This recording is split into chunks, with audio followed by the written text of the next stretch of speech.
पुराण शास्त्र अनुसार सागर मंथन जो 4टी अमृत बुंद धराधाम पड़ा से गोटे बुंद प्रयाग राज्य पड़ा जो कि 12 वर्ष अंतरे पूर्ण कुंभ और 144 वर्ष अर्थात 12टा पूर्ण कुंभ हो महाकुंभर ये आयोजन चली आम जाणी रखा दरकार जे गंगार आम स्नान कले आमर पाप नाश हम जमुना स्नान कले आमर पुण्य नाश हम एवं सरस्वती स्नान कले प्रारब्ध नाश हम जहाँफल कि आम जन्म मृत्यु चक्रु वर्ती जापड़ा आम जाणी रखा दरकार जो अमृत मंथन कथा कहुई जो देवासुर संग्राम कथा कहुई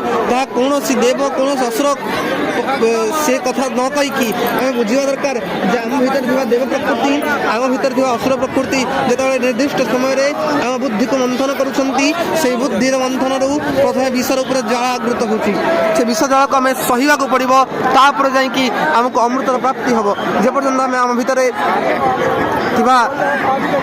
बुद्धि को ज्ञान को चेतना को मंथन करना से पर्यंत आमको अमृत प्राप्ति हम ना जानी रखा दरकार बहुत जन अमृत प्राप्तिर किसी क्षण पूर्व निराश हो जाती कहीं विष प्राप्ति हो जाए अमृत प्राप्ति हमार अच्छी मैंने किसी क्षण पूर्व विष प्राप्ति हम से विष प्राप्ति को आम सह्य करी भगवान को स्मरण करी अमृत प्राप्ति जा परिशेष में प्रयागर महाकुंभ समस्त को जय श्री राधे जय श्री राम जय जय